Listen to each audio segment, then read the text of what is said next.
یا اللہ پڑھو، یہ اللہ کا ذاتی نام ہے جس میں اس کے تمام ناموں کی طاقت شامل ہے۔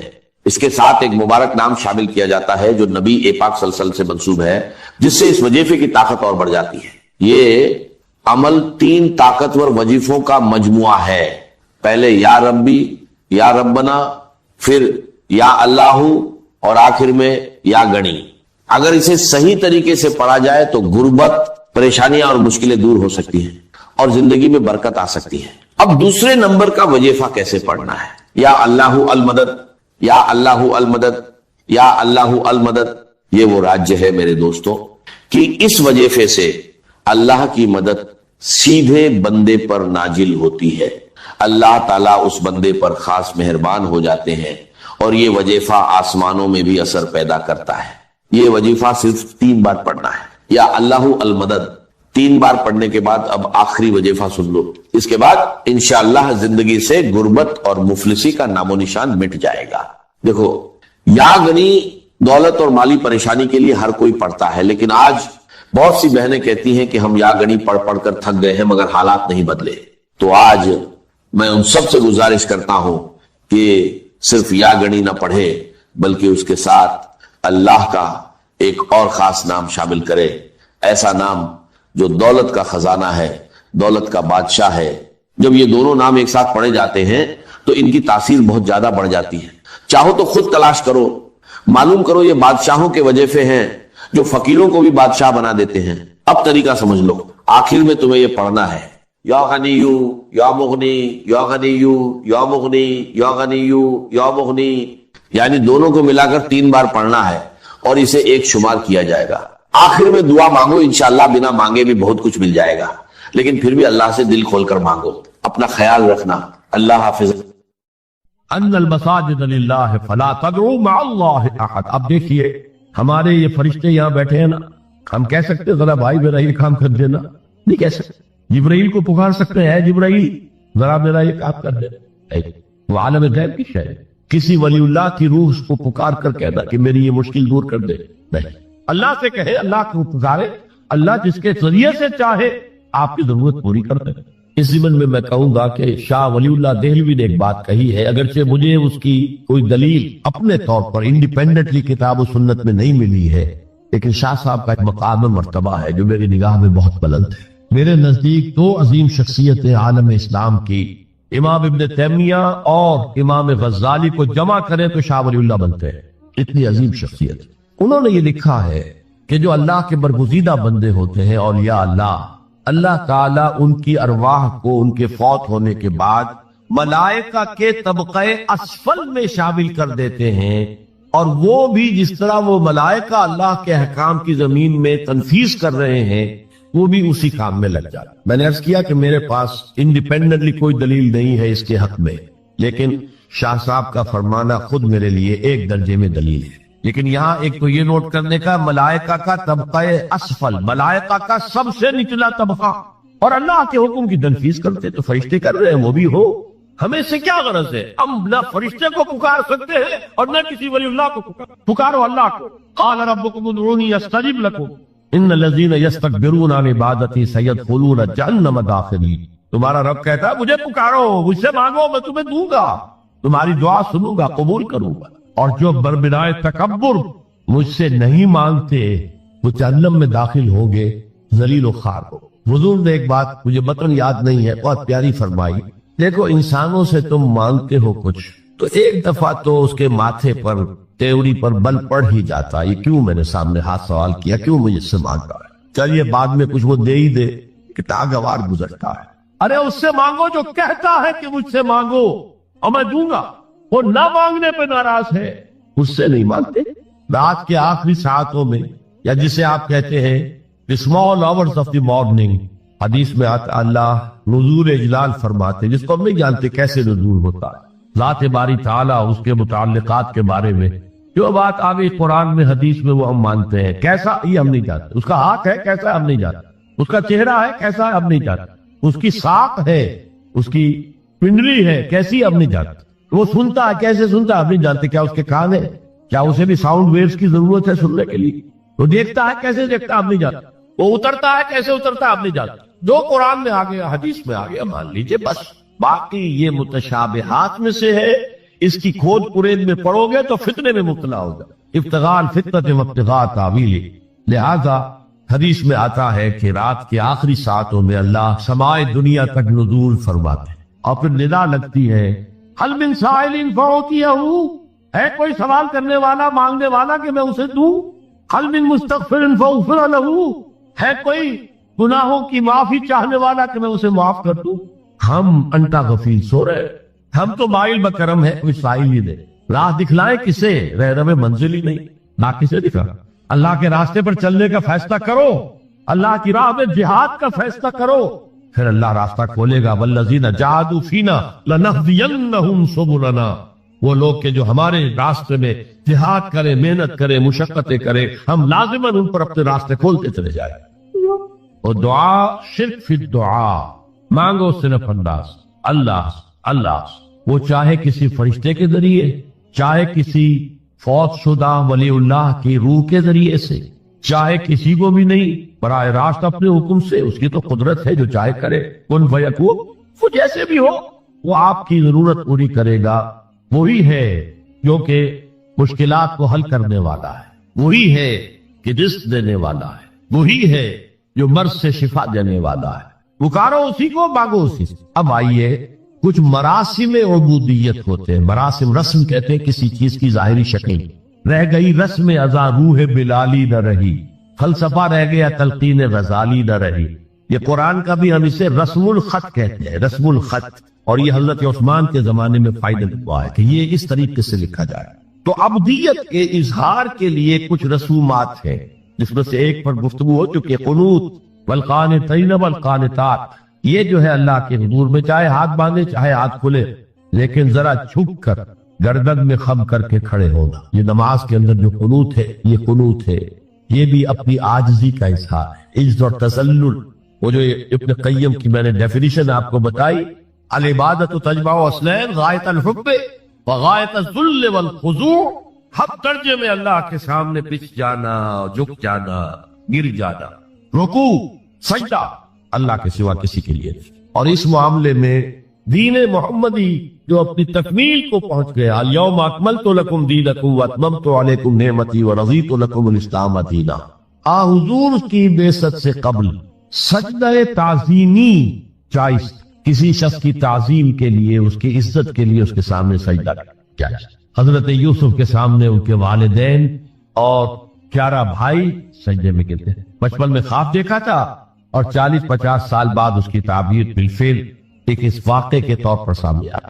سجدہ کرنا، جھکنا، سجدہ کرنا، یہ جائز تھا سجدہ تعظیم. حضور پر شریعت مکمل، توحید مکمل، اب ہر نوع کا سجدہ حرام مطلق ہے سوائے اللہ کی کسی کو. ہمارے مسلمانوں نے بھی اپنے دور ملوکیت میں سجدہ تعظیمی شروع کرا. عدالت کے اندر بادشاہ کے دربار میں جا رہے تو سجدہ، سر جھکا کر رکوع کی حالت. یا آپ کے پڑوس میں جو حیدرآباد کی ریاست تھی، سلام کیسے کرتے تھے، کتنے جھکتے تھے، اور پھر وہ اٹھ کر وہ سلام ہو رہے. یہ مشرکانہ فعل ہے جو اولیاء دربار میں بھی تھا. شیخ احمد سرہندی رحمۃ اللہ علیہ نے کہا غلط ہے، حرام ہے، جائز نہیں. دربار میں شکایت پہنچ گئی. آخر مخبری کرنے والے بھی تھے، حاسد بھی تھے. تو ابن شر حاسد اذا حسد، طلبی ہو گئی، بلایا گیا دربار میں حاضری. اور ایسا اہتمام کیا گیا کہ جب حضرت مجدد آگے آئے بادشاہ تک جانے کے لیے تو درمیان میں ایک دیوار سہائی کر کے اس میں کھڑکی کھول دی کہ اس میں سے جھک کر گزریں گے نا تو رکوع کسی درجے میں تو ہو جائے گا. رکوع بھی سجدے ہی کی ایک شکل ہے، سجدے کا ہاف کہہ لیجئے. لیکن یہ کہ جب آیات سجدہ آتی ہے قرآن مجید میں تو عام نمازوں میں دیکھتا ہوں کہ وہ آیات سجدہ والی آیات پڑھی دی جاتی، حالانکہ ان کی خاص کیفیت ہے. تراویح میں تو پڑھی جاتی ہے لیکن پہلے بتا دیتے ہیں کہ یہ دوسری رکعت میں یا پہلی رکعت میں سجدہ آ رہا ہے تو لوگ تیار ہوتے ہیں. رکوع بھی اگر فوراً ہو جائے آیت سجدہ کے بعد تو اس سے بھی اس سجدے کا حق ادا ہو جاتا. بہرحال حضرت شیخ مجدد رحمت اللہ علیہ دربار میں آئے تو اس کھڑکی میں سے پہلے پاؤں گزارے، پھر اپنا سر نکالا. جیل میں ڈال دیے گیا، کوئی پرواہ نہیں. حاضر ہوا میں شیخ مجدد کی لحد پر، وہ خاک کے ہے زیر فلک مطلع انوار.